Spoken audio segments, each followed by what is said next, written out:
Hello, Libra. Welcome to the Plaid Sheep Oracle. You have a very interesting reading, partly because with a number of the cards, many of them actually, it's really about the imagery, the words associated with it are not so important. And there is something about that for you, about maybe not getting caught up in semantics about something, or not getting caught up in perhaps in details or in making the image match a particular word.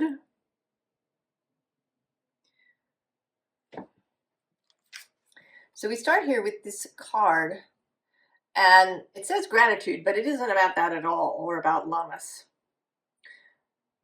It's about making a choice.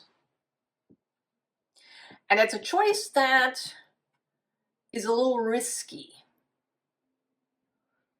There's a kind of throwing caution to the wind aspect to this choice. This is also a reading where many of the cards that are facing me in the unused decks are speaking to this. We have two of the Two of Wands, we have the Eight of Wands, the Page of Wands, the King of Inspiration, or rather the Muse of Inspiration. Oh, we actually have three of the Two of Wands. We have Antelope Spirit, life is speeding up. We have the Queen of Wands, we have death. We have make your dreams real. We have the Harpy card, which is chaos.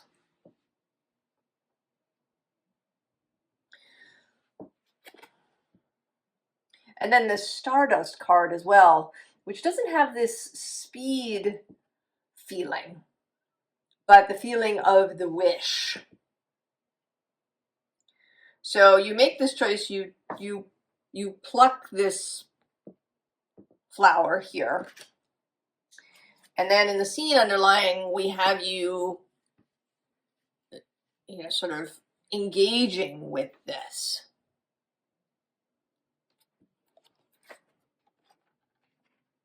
All right, you've taken it and now you are engaging with it. Below renewal, we have truth, with this person removing her mask. And then actually below that is rigid with creation. And then the unexpected.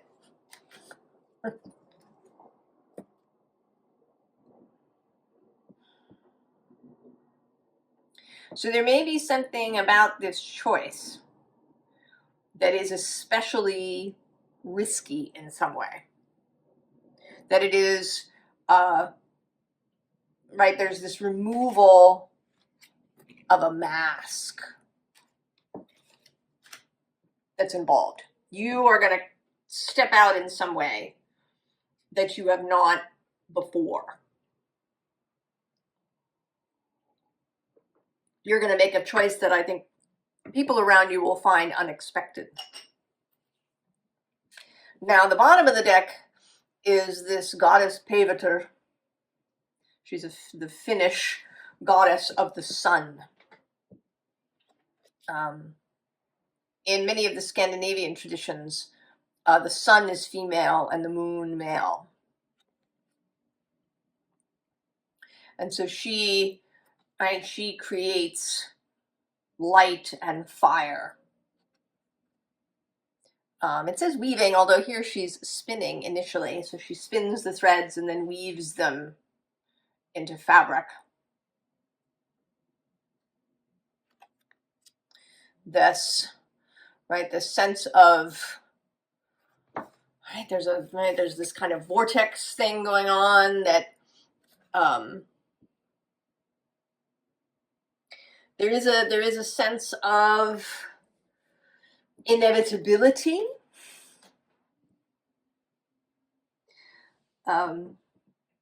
if you've been with me for a bit, you know that I don't think that a lot of things are fated, as in they will be. But I do think that maybe some things are, or that they are very strong intentions that you're, as a soul, that you had when you arrived here. That you had this vision, right? This vision of a life, and, you know, maybe the kind of things that would happen. And they may not always be, you know, exact, but that there is this through line, and maybe there is a kind of goal or a particular unfolding that you intended. And that this may be becoming more obvious to you. So it could be that this won't be as risky as it might have been at some point in the past. That you have a sense of this unfolding. Because we do have the Nine of Cups with happiness. And at the bottom of this deck is the Four of Discs with power. And before I even began to shuffle this deck, the card that was face up was the Queen of Swords. Traditionally you. And here, you know, she has this, right, the bee and the sword are in front of her face. Right, like this mask.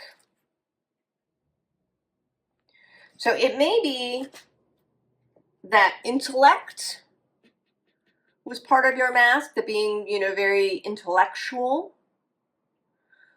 being very apparently guided by intellect, by thoughts. Maybe you have been, or at least maybe people perceived you as someone who was very logical, very reasonable, someone who made decisions, you know, in a very logical way with, you know, lists of pros and cons, and, you know, that people could apply words like probity, punctilio,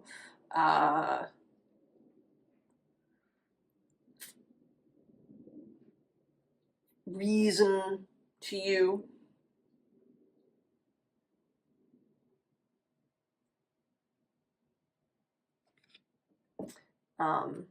Kind of, you know, I have this card and I don't quite know what I want to do with it. I don't want to put it here. Maybe we'll just put it over here.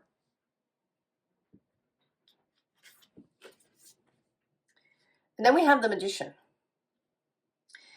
And this is forces outside of yourself. I mean, it could be your soul, your soul in concert with Source and with your fellowship, your guides. But it is a kind of outside, above, beyond energy that is acting in the moment. And what it seems like it's doing is dismantling this Six of Pentacles, which has recently really been coming through as kind of, you know, not as altruism, right, but as this wall, as this construction.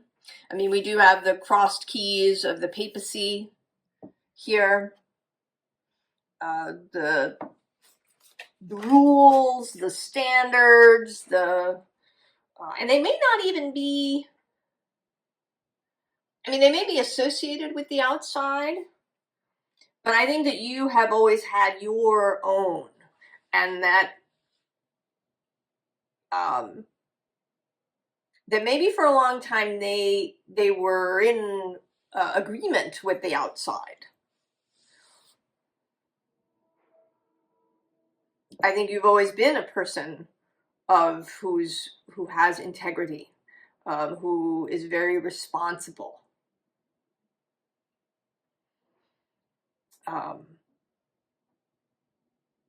You know, who acts with consideration for other people. And it's not that you're going to stop that, but you've been doing it in this very, you know, regular way. Right, there's this construct that is now being dismantled.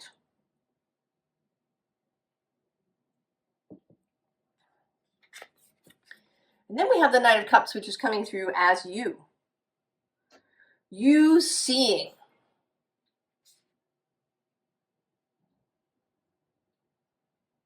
Right? Seeing something as if you were scrying in this cup.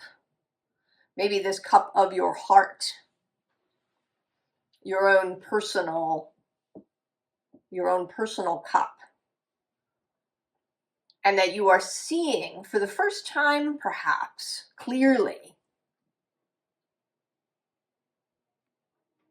the ways in which you've been boxed in, the ways in which maybe you have been towing the line without even knowing it, perhaps. Because we can certainly convince ourselves that we are, you know, doing things. I'm doing this because I want to. This is in alignment with me. But maybe it isn't really. Or maybe it was. Because the next card is this Four of Swords with recovery. And right, again, there's this, right, this sense of the box. Coming out of the box.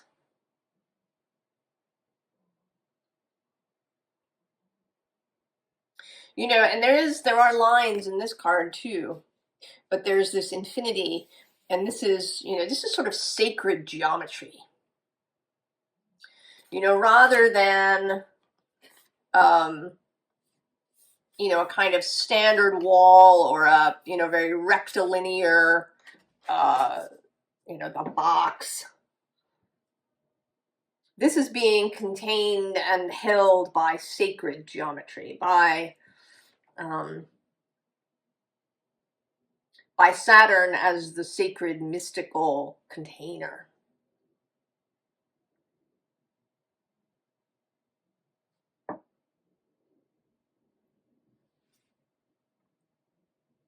This may have something to do astrologically, if you're watching it when I post it, with Venus's recent engagement with Saturn. She met with Saturn a couple of weeks ago.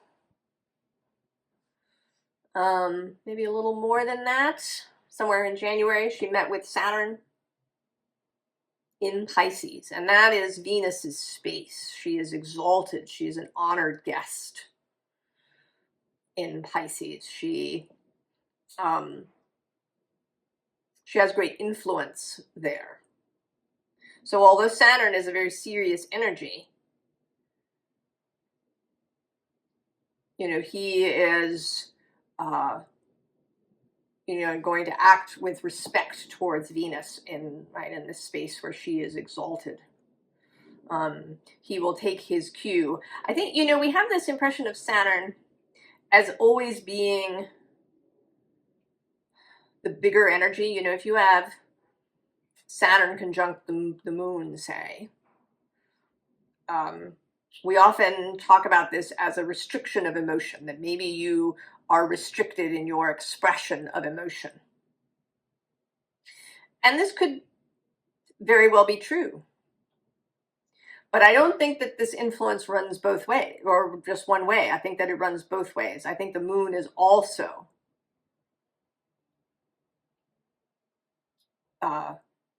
having an influence on Saturn. And then one can think about that and what that might mean.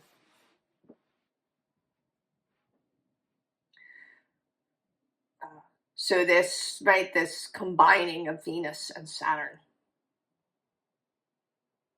the sacred container. Saturn really as the mystic as he moves through Pisces.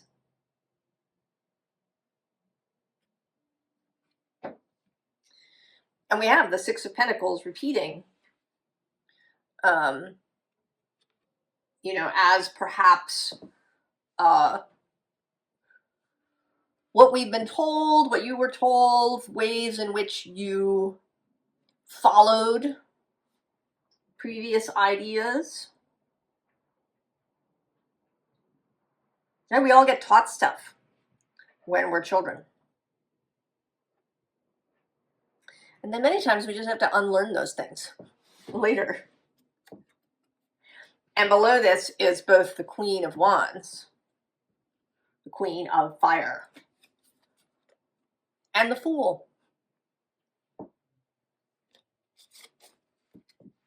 And interestingly, this Four of Pentacles, right, with this, right, these scales. And then at the bottom, here you are again, Justice. And once again, right, there's this mask element.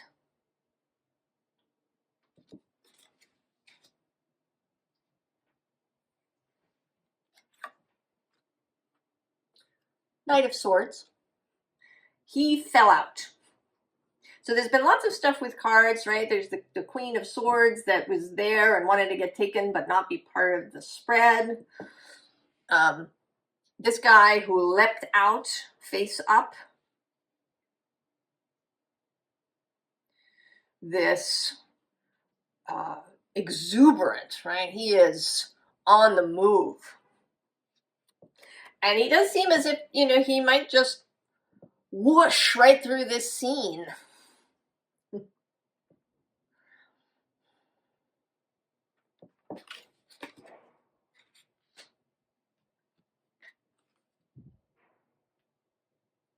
And then we have the Hideout. And that makes me think of two things. One, that maybe some aspect of you has been hiding out, waiting for its moment, waiting for you to have all the right experiences so that you are ready.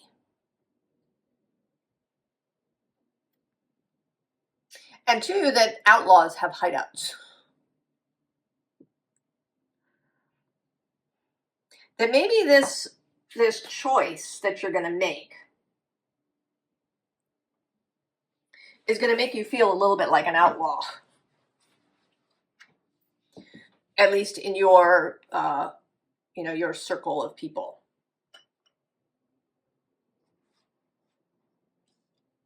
That you're gonna feel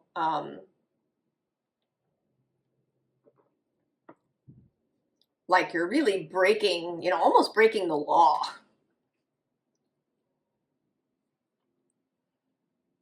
In some way. And then we have the Seven of Cups, more masks.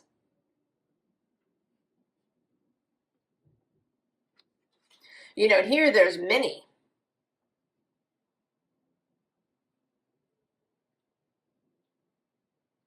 It may be that you've worn different masks through your life in different stages. That you had one when you were a child, and another one when you were a young adult, and then another one when you got older.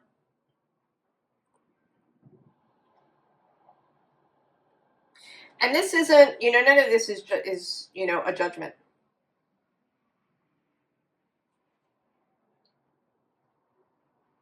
You were gaining experiences, gaining wisdom, gaining skills that are going to be needed when you make this choice.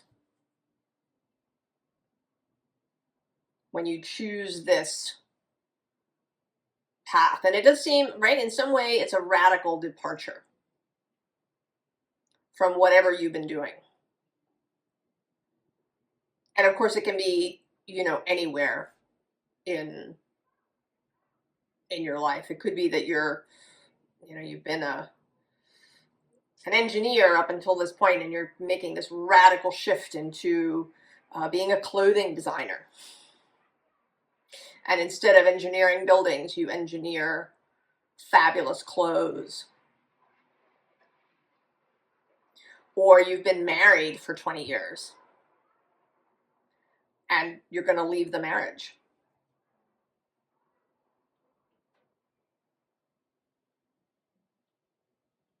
Or you're going to leave your job to raise children from home.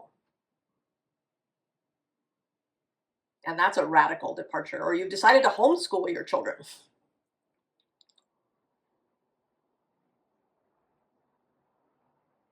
Or you've been an urbanite all your life and you're going to move to a small town. Or vice versa. But it is in some way a radical departure.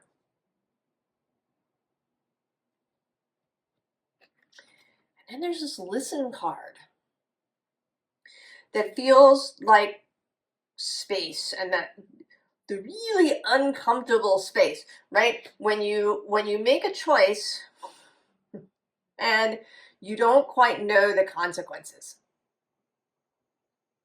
Right? Sometimes you choose and you know immediately what the consequences are. But other times you make a choice and then there's this space.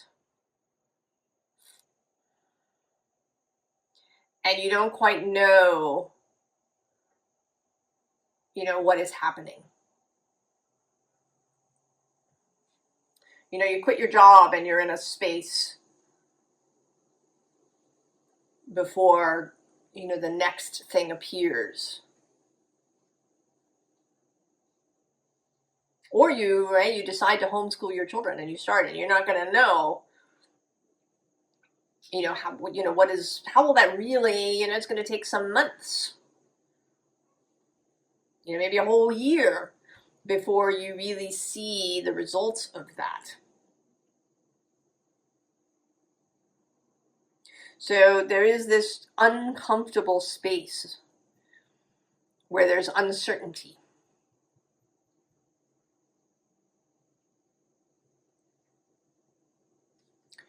And then, right, her big day.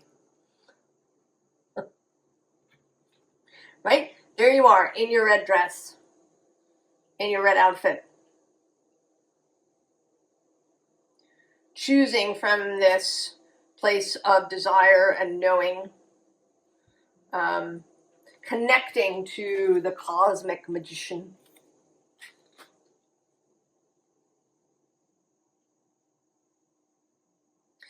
I didn't intend to show it, but I think I will now. Next to this Justice card on the bottom is this Tipping the Scales card.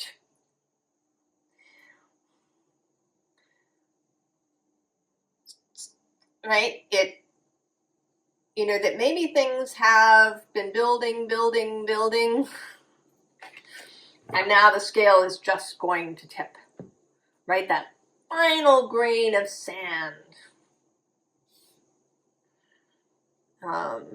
That final piece of straw, that final little, that causes the scales to tip,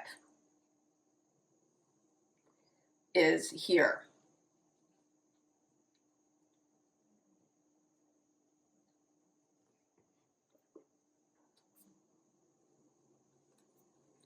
And so we have the mist, right? The misty space.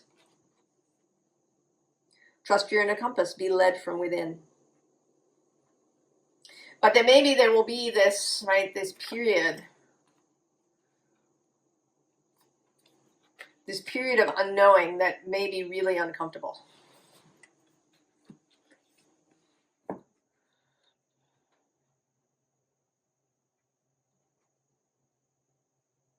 And there's something too, right, about the Seven of Cups as well. Right, choices made in a fog.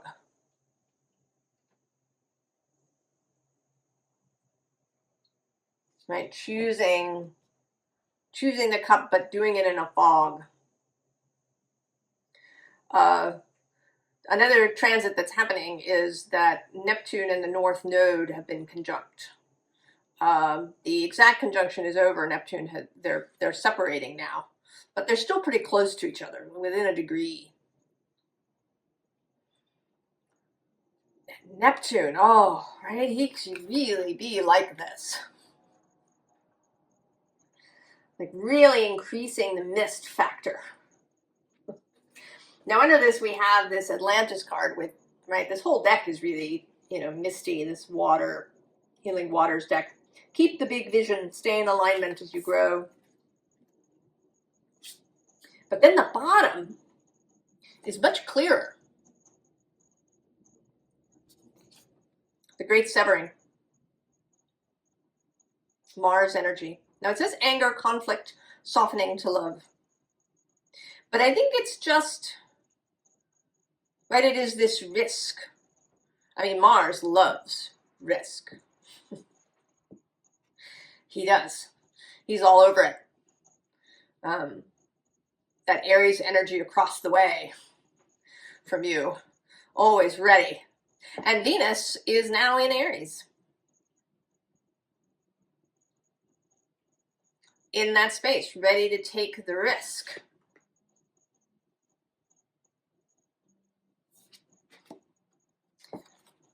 It says star family, you're part of a team of souls, call in support. And that's true. But there is, right, this sense, there's this sense of this, right, of the explosion of things moving. And of things maybe moving in ways that you do not know and cannot see. Because we also have this cosmic ocean. Current dreams, future realities, new beginnings. Right, she's in the whirlpool, in the deeps.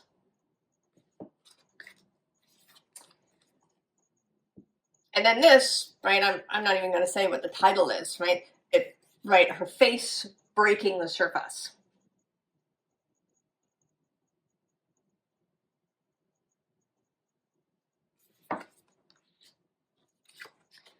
And then again, with this one, the title is, right, irrelevant. Right, suddenly seeing it.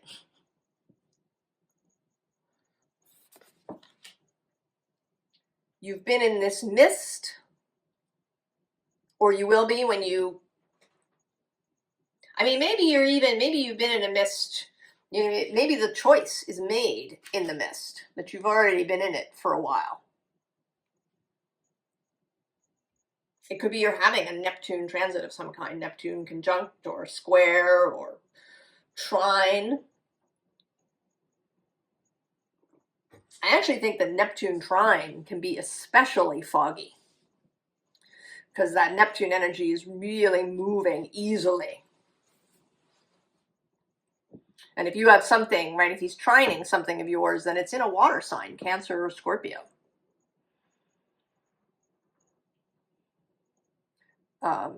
So there's all this water, this mist, this fog, these depths. But you're going to break the surface. You will kind of get to a place where you can see, right? You can see what has been going on, right? Well, you're going to see whatever the cosmic magician and all of this, right? Your guides, source, you're going to see through the fog. But you are going to need to make this choice.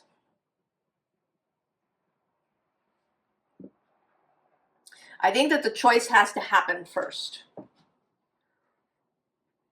Because some of this breaking through the surface is the removal of the mask that you've been wearing.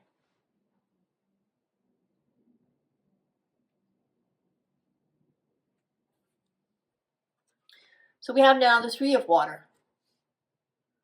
More celebratory. Right? This is a watery card, but it's not so foggy. And right below it, we have this page of earth. Some solidity, something to stand on. And also the sun, right? The sun coming out, these clouds parting, and the sun making its way through.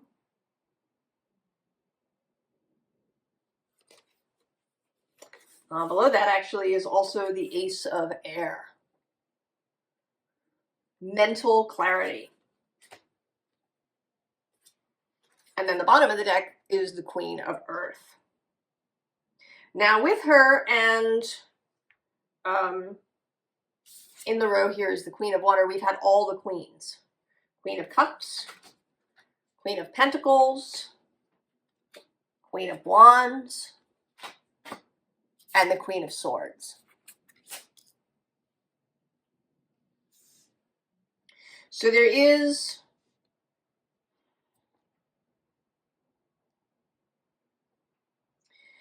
right, this energy of queenness, of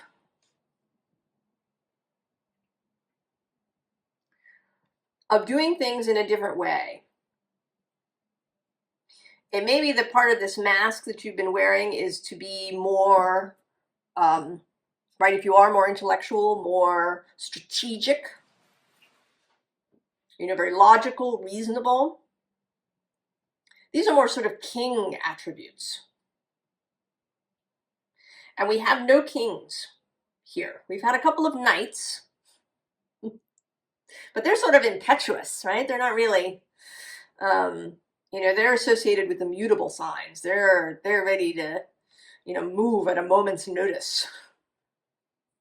Ready to risk, right? They're more Mars energy than knights.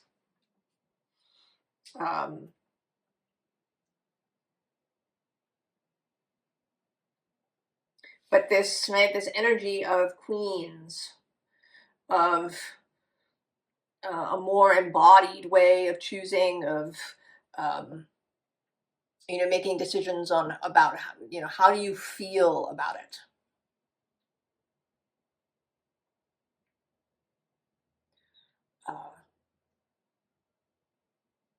You know, do you, when you think about it, do you, you know, maybe stop breathing? Or do you find that you can take a deep, luxurious breath when you think of it?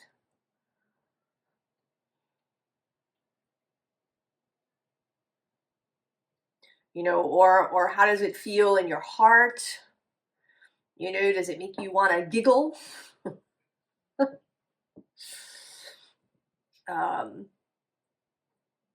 You know, do you have a desire suddenly to wear different clothes? You know, maybe you've, you know, been wearing very neutral shades and you suddenly, you know, want to wear bright colors. Or maybe, you know, maybe you've been very casual, you know, that's kind of the thing, right? Turtlenecks and chinos and you know, plain button-down shirts. And maybe you want to wear, you know, something really formal. You know, you want to wear, you know, a really formal outfit, like a suit. You know, if you're a man, maybe you want to put on a, you know, three-piece suit and a tie, and you know, if you're a woman, you want to wear, you know, an ankle-length dress, you know, or lace or velvet or something. You're just, right, you're having these desires, you know, or even how you eat. You know, are you desiring, you know, more luxurious kinds of foods? You know, maybe really complex recipes that have, you know, all these flavors balancing and moving together, or, you know, to eat like, you know, peaches that run down, where the juices run down your face, or, I don't know, there's this, right? This feeling of right, of sensuality coming to the surface with all these queens.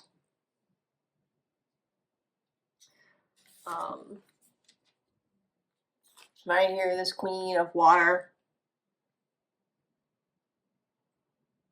Right, Venus having passed through these spaces. She is going to move in another month or so. She's going to retrograde through Aries. So she's spending a long time in that fiery place, meeting in, right, in Mars space. And you might find that uncomfortable. You know, people will say that Venus, because Libra is her domicile, that she is in her detriment, that she's uncomfortable in Aries. I don't think that's true. I think we're the ones that are uncomfortable with the idea of how Venus is in Aries.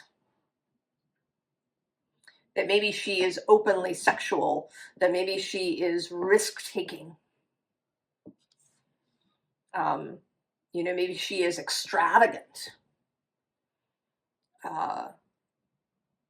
in Aries with her emotion, with her passion. You know, if she's extravagant materially in Taurus, maybe she's extravagant with her emotion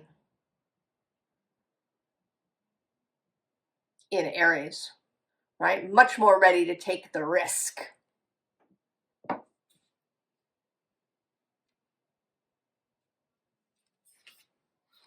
So then we have the Eight of Air. And it's followed here by this card, the Four of Fire. So as I see it, right, you've been wrapped up.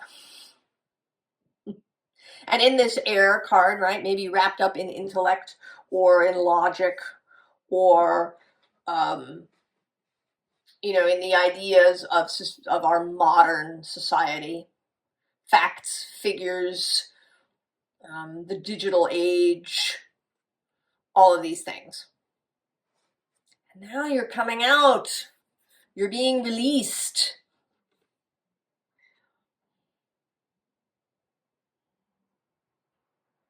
And this is actually, the Four of Fire is Venus in Aries. The Four of Wands is Venus in Aries. Traditionally.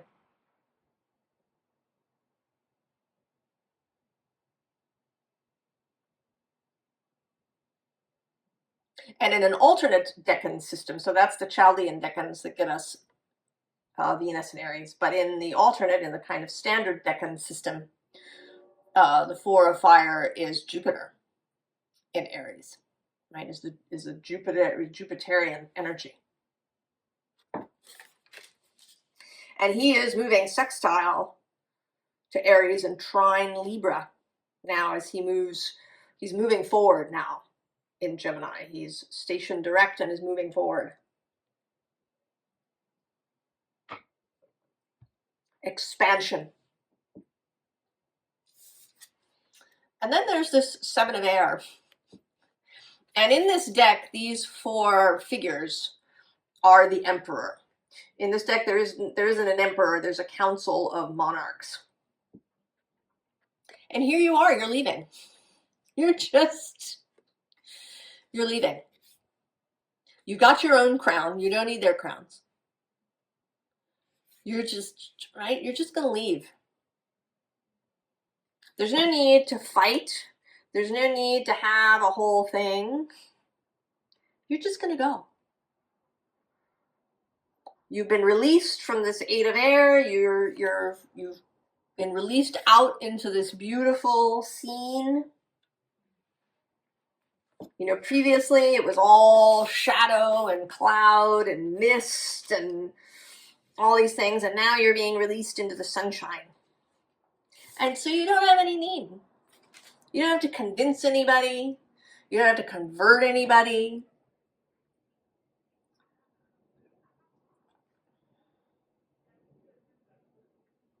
Right? Anybody who is really firmly in whatever establishment you're leaving, your job is not to change them. They may, in observing you, change anyway. They may think, God, that's great. I want to be like that. But it's not your job to actively convert people. Formal advice. Oh, actually, before I forget, another card that came out, it was hiding under this Four of Fire. I chose this card, and this card was hiding under it, which is the Page of Fire. Kind of doubling down.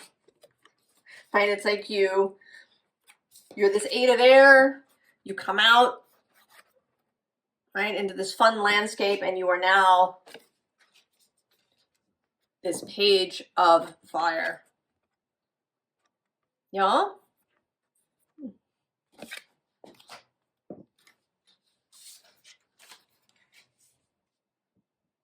So, formal advice. We have Yor, the world serpent. Destiny. There's always some point in time that is destined. How that fated moment unfolds is in our hands as we step towards it. Thor and Eeyore were forever woven together, always destined to die together. Pierce and stitch a pathway towards your Eeyore.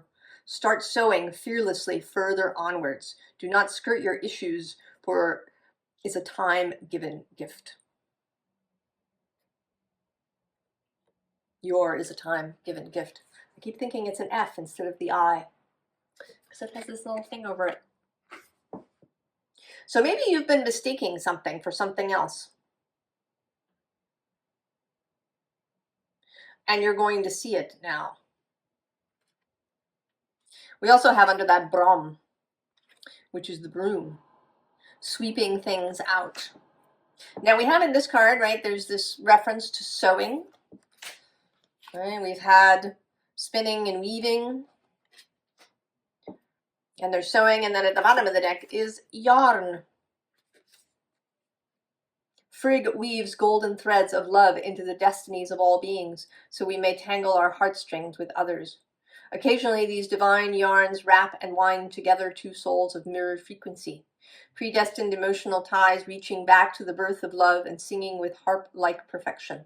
Let the sound of two hearts vibrate entwined as one, and keep spinning a tender talismanic thread for another in eternal ecstasy.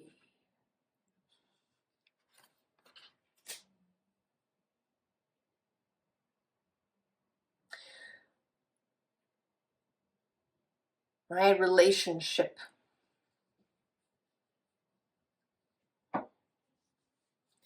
Passion.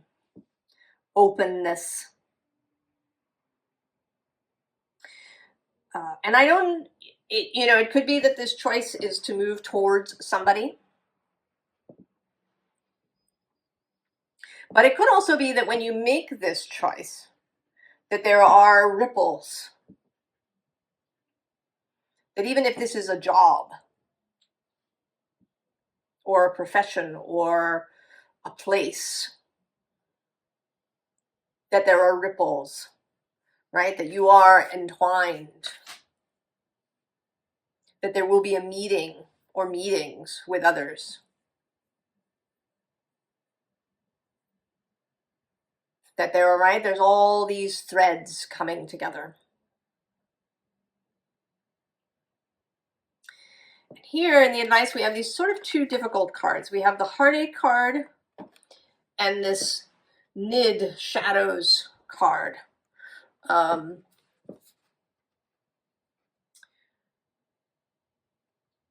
When I was first learning the runes, I learned this one as the Need Fire. That in the ancient past, that you kept a fire burning because it wasn't so easy to start a fire. It was a lot easier to keep a fire going. Right? The need fire, those things that are, that are needed for life.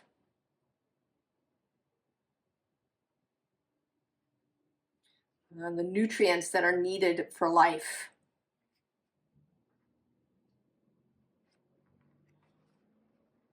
Right, and this heartache, this throb,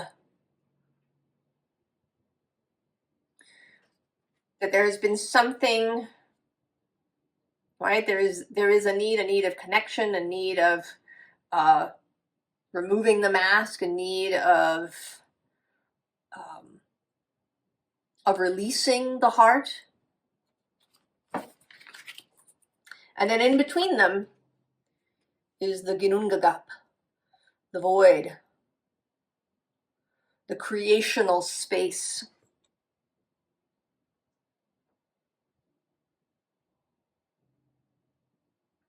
Before all, the veiled void strains, its velvet fanfare of silence breathing. Shimmering, glimmering dust emerges, swarming and forming, fated to become something new. Life must be. The physical screams to exist. Potential without, from within all and everything. All right, again. Whatever this is. All right, whatever this is.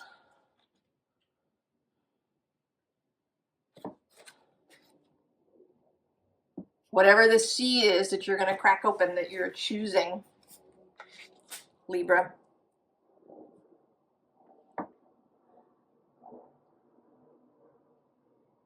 It was going to be, you were going to get there. The exact moment might not have been known. Maybe in a cosmic forces, maybe source could really see, right, over time how your different experiences were going to bring you here to this point in time. But it doesn't matter. Don't get caught up in thinking about all of that.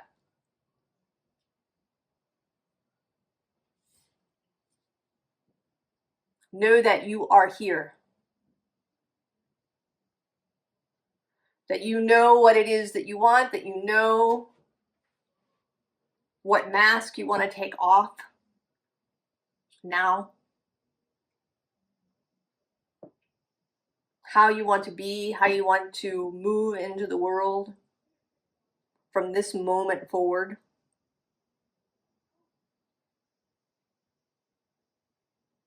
And then many things will become more clear. It could be that there's something that happens through this Venus retrograde. She turns in March, goes all at about 10 degrees of Aries, goes all the way back to about 24 degrees of Pisces, and then turns again in direct in April. And she doesn't enter Taurus until June 6th. So there is a time period here where she will be moving back and forth, and there may be pieces, right, that move. There may be many choices that get made. I don't think that just because she's retrograde, it means that nothing will happen. I don't really subscribe to that view necessarily, that a retrograde means that there's no progress. It could just be that the progress happens erratically or in different, in unexpected ways.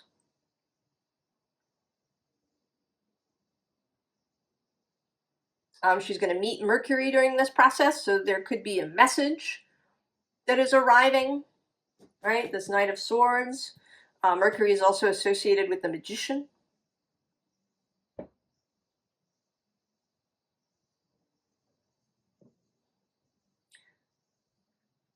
So there are things moving. And there may be revelations that happen at some point during the summer, I think late May, or maybe it is in June. Neptune will take his first steps into Aries for a little bit.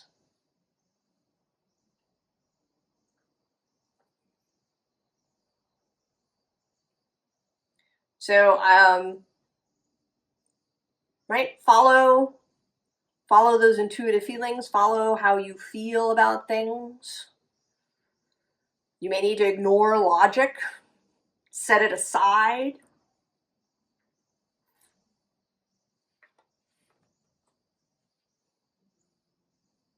But know that the threads are there.